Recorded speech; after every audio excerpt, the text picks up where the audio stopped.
할렐루야, 복된 아침입니다. 오늘도 주님의 말씀으로 하루를 시작하고 기도로 우리의 하루를 열어가는 은혜의 시간 되기를 소원합니다.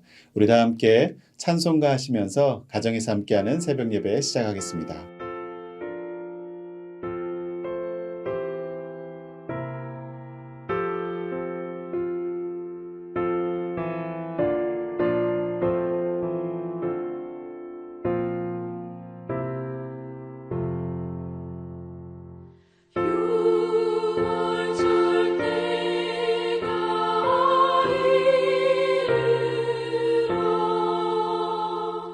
주 빨리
아멘.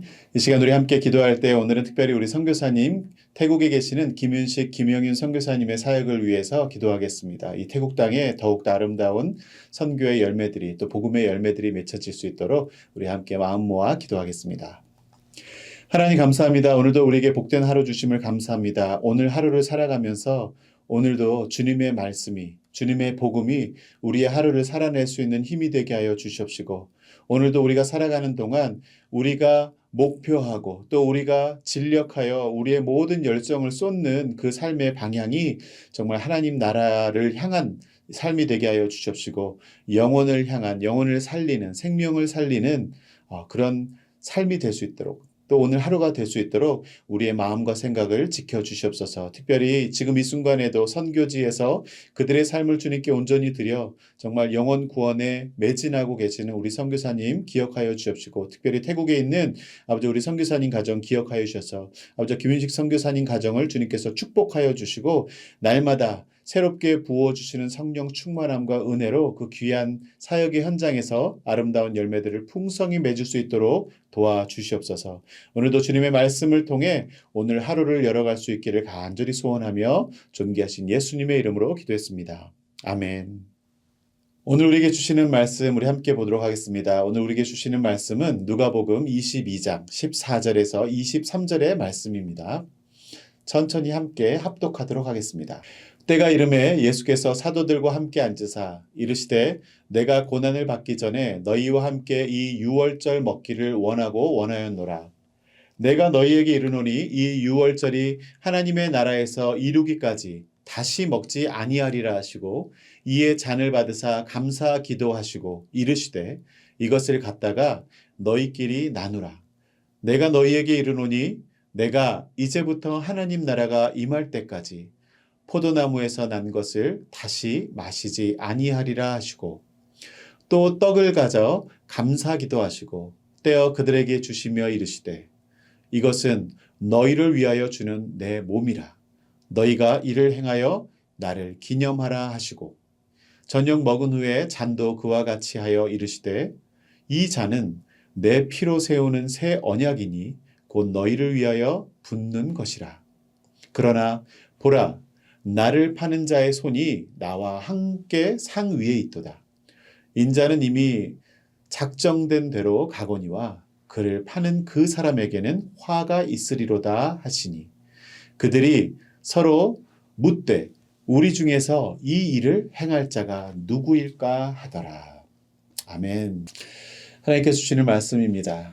오늘은 우리 사순절 이제 30일째 되는 날인데요. 우리가 사순절 동안 주님이 하신 그 행적과 복음의 사역들을 묵상하고 있습니다. 오늘 본문은 예수님께서 제자들과 또 우리가 잘 아는 최후의 만찬을 하는 장면을 기록하고 있습니다. 그런데 우리가 익숙하게 알고 있는 이 최후의 만찬의 모습은 오늘 읽은 누가복음이 아니라 이 요한복음에 기록되고 있는 모습들입니다. 요한복음에서는 제자들과 이 최후의 만찬이 아주 생생하게 기록되고 있기 때문에 우리가 이 요한복음의 내용들을 잘 알고 있죠. 이 신약 성경의 이 사복음서가 기록된 연대를 보면요, 마태복음, 마가복음, 누가복음, 요한복음 순서인데, 아무래도 이 요한복음이 다른 복음서들의 내용들을 총망라해서 자세히 기록되었다라고 이렇게 학자들은 이야기하고 있습니다. 그래서 이 나중에 쓰여진 요한복음의 내용이 우리에게 친숙한 것이죠. 그런데 누가복음에 나오는 이 최후의 만찬은 비교적 간단하게 묘사되고 있지만 그래서 좀 낯설게 느껴지는 본문이기도 한데, 오늘 이 본문에는 유월절 만찬의 전통 속에서 이 하나님 나라가 임할 것을 말씀해 주시고 또 자기 자신을 배반할 제자에 대해서도 언급을 하고 계십니다. 14절 함께 볼까요? 14절 15절 때가 이르매 예수께서 사도들과 함께 앉으사 이르시되 내가 고난을 받기 전에 너희와 함께 이 유월절 먹기를 원하고 원하였노라. 유월절 절기가 되어서 예수님께서도 제자들과 함께 이 유대 전통에 따라서 함께 만찬을 하고 계십니다. 이 오늘 본문에는 기록되어 있지는 않지만 최후의 만찬을 생각하면 우리 모두 다 이 최후의 만찬의 모습은 우리가 잘 아는 레오나르도 다빈치의 그림을 연상합니다. 다 같이 탁자에 모여 앉아 있는데 예수님을 중심에 두고 제자들이 쫙 이렇게 모여 앉아 있는 모습이죠. 하지만 유대 전통과 당시의 풍습을 근거로 생각해 본다면 당시에는 탁자가 아니라 바닥에 누워서 만찬에 참여했어요. 그리고 앉는 순서도 우리가 아는 것과는 조금 차이가 있습니다. 왜냐하면 편하게 탁자에 앉아서 먹지 않고 비스듬하게 누워서 만찬을 진행하는 것이 당시의 풍습이었는데 왜 그랬을까요? 이 고대 근동 아수르 지역이나 애굽에서는 왕 같은 최고의 권력자들이 누운 자세로 식사하는 것을 시작으로 종이 아닌 자유인들이 식사하는 그런 문화를 드러내는 것입니다. 그래서 이것은 이스라엘에 없었던 출애굽의 자유와 노예 신분에서 해방된 것을 상징하는 문화이기도 했습니다. 더 이상 우리는 종이 아니라 스스로 만찬을 즐길 수 있는 자유인이라는 거죠. 그리고 예수님은 아마도 보여드리는 이런 그림과 같이 중앙이 아닌 아마 우리가 볼 때 왼쪽 편에 앉아서 제자들을 바라보며 만찬을 드셨을 것이라고 다른 학자들은 이야기하고 있습니다. 뭐 어찌됐든 예수님께서는 고난을 받게 될 시간이 점점점 다가오고 있음을 말씀하시면서 이 고난을 당하기 전에 제자들과 함께 유월절 만찬을 나누기 원한다, 원하고 원한다 라고 말씀하고 계십니다. 오늘 말씀을 잘 살펴보면 16절부터 한번 볼까요? 내가 너희에게 이르노니 이 유월절이 하나님의 나라에서 이루기까지 다시는 먹지 아니하리라 하시고 17절 이에 잔을 받으사 감사기도 하시고 이르시되 이것을 갖다가 너희끼리 나누라. 18절 내가 너희에게 이르노니 내가 이제부터 하나님의 나라가 임할 때까지 포도나무에서 난 것을 다시 마시지 아니하리라 하시고. 네, 오늘 이 본문 말씀 보면 이 유월절의 만찬을 나누시면서 이 유월절이 하나님의 나라에서 이루어지기 전까지는 다시는 먹지 않게 될 것임을 말씀하시는데 여러분 유월절이라는 것은 이스라엘 백성들이 출애굽할 때 백성들을 애굽에서 구원받고 이 출애굽했던 과거의 사건을 기념하는 절기이지만 동시에 십자가 위에서 성취하실 예수님의 구원 사역을 예표하고 상징하는 것이기도 합니다. 그래서 예수님이 말씀하시는 자신을 십자가에 매달아 죽으심으로 하나님의 구원 계획이 온전하게 성취될 때까지 완성될 때까지는 다시는 이 유월절을 기념하지 않을 것이라고 말씀해 주시는 것입니다. 마치 유언과도 같은 말씀이죠. 그러면서 잔을 들고 감사기도 하시면서 유월절 만찬을 시작하시고 동시에 이 포도주도 하나님 나라가 임할 때까지는 다시는 마시지 않겠다라는 유언을 남기고 계시는 것입니다. 그리고 나서 우리가 잘 아는 성만찬의 과정으로 들어가시는 거죠. 그러니까 우리가 성만찬 할 때 예수님이 떡을 한번 떼시고 또 포도주를 한번 나뉘었다 이것만 기억하시는데 그것이 아니라 유월절 성만찬에는 포도주를 4차례나 마시게 돼 있습니다. 그러니까 그 유월절 만찬을 그 질서에 따라 가시다가 오늘 우리 성만찬의 모드로 넘어가는 것이죠. 19절 20절을 보겠습니다. 또 떡을 가져 감사기도 하시고 떼어 그들에게 주시며 이르시되 이것은 너희를 위하여 주는 내 몸이라 너희가 이를 행하여 나를 기념하라 하시고 저녁 먹은 후에 잔도 그와 같이 하여 이르시되 이 잔은 내 피로 세우는 새 언약이니 곧 너희를 위하여 붓는 것이라.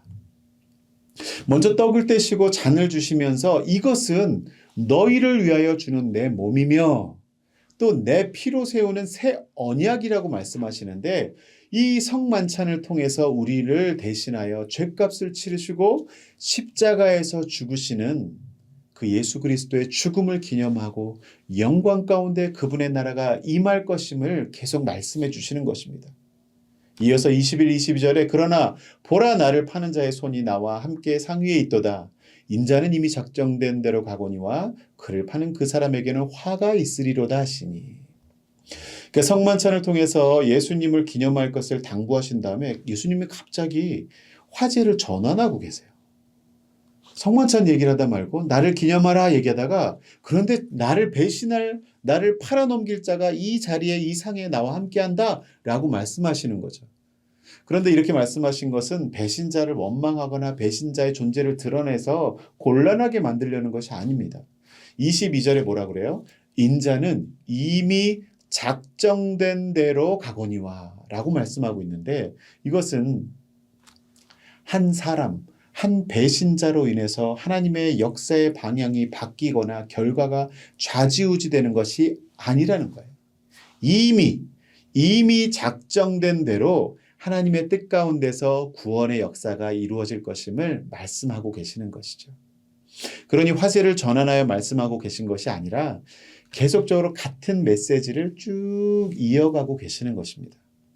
성만찬을 통해서 하나님의 나라가 올 때까지 예수님을 기념하라는 말씀과 또 하나님의 나라는 사람의 역사에 의해 좌우되는 것이 아니라는 것, 그것을 말씀해 주고 계시는 것이죠. 그리고 반드시 하나님의 뜻을 거스르고 또 사단과 함께 제약된 길로 죄악된 삶을 살아가는 사람은 반드시 하나님의 진노가 임할 것임을 또 각인시켜주고 있다는 것입니다. 사랑하는 성도 여러분, 저는 오늘 말씀을 묵상하면서 이 맨 마지막 구절인 23절에 한번 주목해 봅니다. 23절을 함께 읽어볼까요? 그들이 서로 묻되 우리 중에서 이 일을 행할 자가 누구일까 하더라. 예수님께서 이 자리에 함께한 제자들 중에서 나를 팔아넘길 자가 있다라는 말씀을 했을 때의 제자들의 반응이죠. 감히 우리 예수님을, 우리 선생님 예수님을 팔아넘길 자가 누구겠냐는 그 수군거림을 하는 중에 오늘 본문 다음 구절인 24절로 넘어가면 그 와중에 누가 큰 자인지에 대한 다툼으로 번지고 있는 것을, 이 싸움이 번지고 있는 것을 보게 됩니다. 한마디로 누가 악한 사람이야, 우리 예수님을, 우리 선생님을 팔아넘길 악한 자가 어디 있겠느냐, 누구야 라고 정죄하는 행동을 하고 있는데 그 정죄하는 행동을 하다가 자연스럽게 이어지는 것이 그래서 누가 더 잘난 사람인지를 다투는 행동으로 이어진다는 것입니다. 한마디로 누가 악한 사람인지를 정죄하는 그런 행동이나 누가 더 잘난 사람인지를 다투는 행동 모두 스스로의 죄와 허물을 바라보지 못하고 자신의 연약함을 인정하지 않는 사람들의 모습이라는 것입니다. 예수님께서는 우리에게 분명하게 가르침을 주고 계십니다. 누가 큰 사람인가? 예수님께서는 작은 자를 영접하고 또 작은 자를 대접하는 것이 예수님을 영접하고 대접하는 거라고 말합니다. 그리고 작고 겸손한 자가 결국은 하나님 나라의 큰 자라고 말씀하십니다. 누가 악한 사람입니까? 제자들은 그게 누굴까? 그런 나쁜 짓을 할 사람이 누굴까? 나는 아니겠지라고 수군거렸지만 우리 모두 스스로가 연약한 죄인임을 인정하지 못하고 다른 사람의 허물과 죄를 정죄하는 데에만 급급한 자가 더 악한 자인 것입니다. 오늘 예수님께서 제자들과의 최후의 만찬에서 성만찬의 제도를 만드시고 또 예수 그리스도를 통한 구원의 역사가 이루어지고 하나님의 나라가 임할 때까지 예수님의 살과 피를 기념하라고 하신 그 이유가 바로 여기에 있습니다.